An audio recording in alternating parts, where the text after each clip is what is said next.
तो कैसा लगा घर? बहुत अच्छा। लेकिन इतने बड़े घर में आप अकेले रहते हैं? अकेला रहता था, लेकिन अब तुम हो ना मेरे साथ। मेरा मतलब है कि आपके अम्मा अब्बा बहन भाई। मेरे भाई का कुछ अर्से पहले मर्डर हो गया था।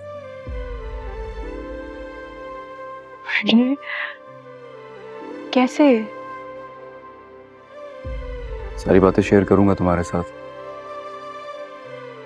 पहले ऐसा कोई नहीं था मेरे पास जिससे ये सारी बातें कहता।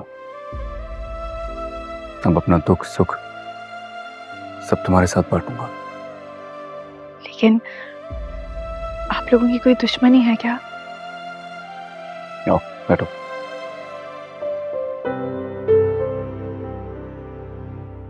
कल रात भी वो हमला, और जब पैसा और पावर होता है ना, तो ये दुश्मन खुद ब खुद पैदा हो जाते हैं। अलग से बनाने की जरूरत नहीं पड़ती। हम और हमारी हवेली हमेशा से गरीबों का साथ देती आई है। इसीलिए बाबा साईं की नेक नामी उनके मुखालिफिन को खलती थी। किसी दिन तुम्हें हवेली ले चलूंगा, जब तुम खुद सब कुछ देखोगी तुम्हें समझ आ जाएगा।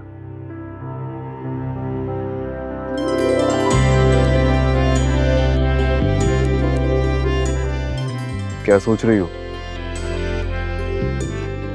कुछ नहीं।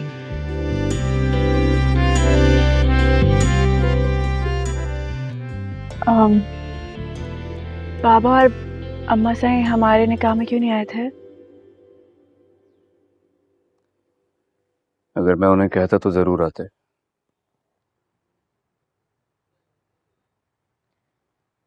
छुपाने की कोई खास वजह? नहीं, कोई खास वजह तो नहीं थी।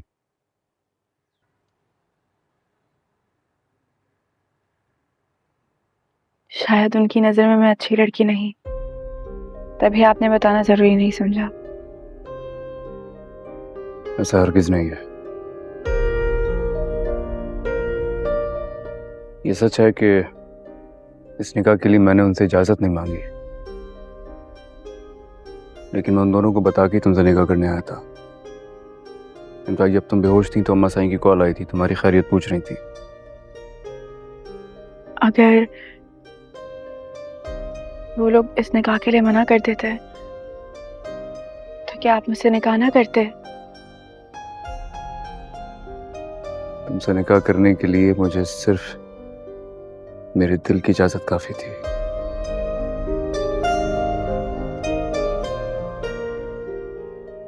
डर लग रहा है। कल को आपका मुझसे दिल भर गया,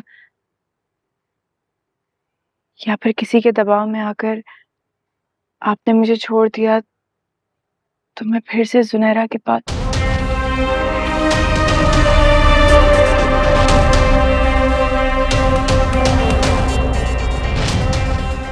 मैं चाहूंगा कि आइंदा तुम्हारे मुंह से जुनैरा का नाम ना निकले।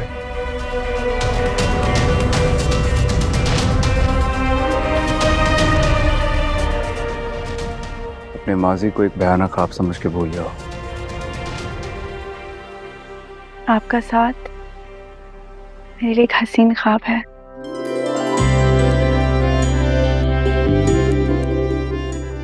उठकर मैंने खुद को यकीन दिलाया कि ये ख्वाब नहीं, हकीकत है। अपने गुजरे हुए कल को भूल जाऊं, पर फिर भी एक डर सा लगा रहता है।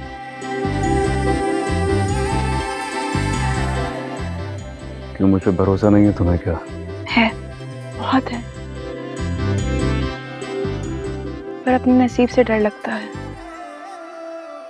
शिराज नहीं आती मुझे।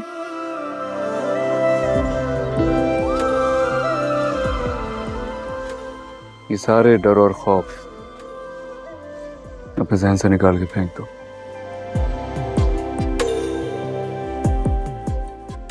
क्योंकि अब तुम्हारा नसीब और शेर गजनवी के नसीब के साथ जुड़ गया है।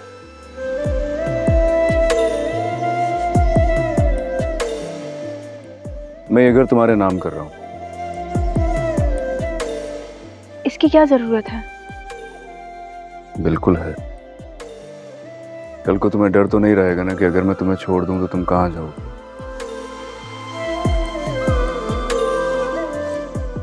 मतलब छोड़ने का इरादा है?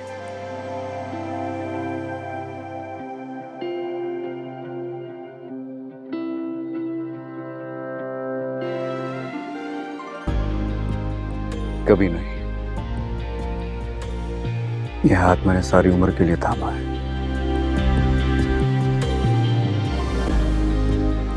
कभी नहीं छोड़ूंगा तुम्हें। भरोसा रखो मुझ पे भी और मेरी मोहब्बत पे भी।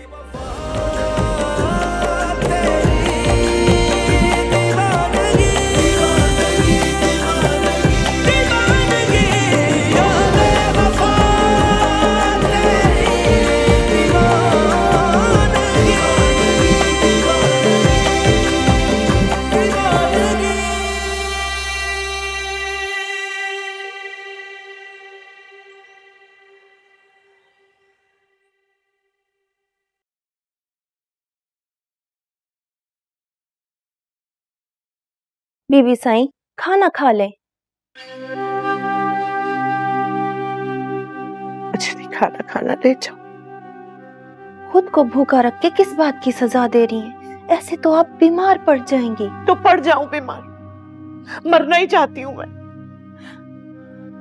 मेरी बीबी साईं इतनी कमजोर कब से होगी कि मरने की बात करने लगी? मरे आपकी दुश्मन। वही कोशिश की थी मैंने, पर बच गई। किस्मत अच्छी थी इसलिए बच गई। और मेरी किस्मत, हाँ, मेरे सीने पे तो सांप लौट रहे हैं ना। आप इतनी जल्दी हार मान लेंगी तो कैसे चलेगा? आपको मैंने समझाया भी था कि छोटे साईं को कब्जे में कर लें, पर आपने मेरी सुनी ही कब? इलाका फेर पे कब्जा करने में वक्त लगता है और कोशिश की थी मैंने, इससे पहले कि मैं वहां कब्जा जमाती किसी और ने आकर डेरा डाल दिया। जितनी तेजी से आई है ना, उतनी तेजी से वापस भी चली जाएगी। ऐसा कैसे कह सकती हो तुम? सुना है किसी अच्छी जगह से नहीं आई।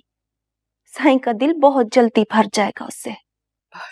हाँ, और जब तक मैं चलती कुटती रहूं। हाँ, आप क्यों जलेंगी? जलेगी तो वो। क्या खाक चलेगी वो वहां तुम्हारे साईं के दिल में कब्जा करके बैठी हुई है, उनके घर जायदाद पे कब्जा जमा के बैठी हुई है, और मैं यहाँ जल रही हूँ। आप खुद को जलने के बजाय उसे जलाने का इंतजाम क्यों नहीं करती? कैसे करूं बताओ? बाबा साईं ने, अम्मा साईं ने उनका निकाह तक कबूल कर लिया, कैसे करूं? भले कबूल कर लिया हो, लेकिन आपकी अहमियत अपनी जगह पर है। आप इस हवेली की बड़ी बहू रह चुकी हैं, दोहरा मर्तबा हासिल है आपको, और यही मर्तबा आपने उस कल की आई हुई लड़की को जतलाना है, उसे उसकी हैसियत और औकात याद दिलवानी है। रोने और सिसकने के बजाय आप उसको रोने पे मजबूर कर दे बीबी साईं। आप उसको बता दे कि आप जब चाहें उसको उसकी जगह पे वापस फेंक सकती हैं। आप समझ रही हैं ना जो मैं आपको समझाना चाह रही हूँ?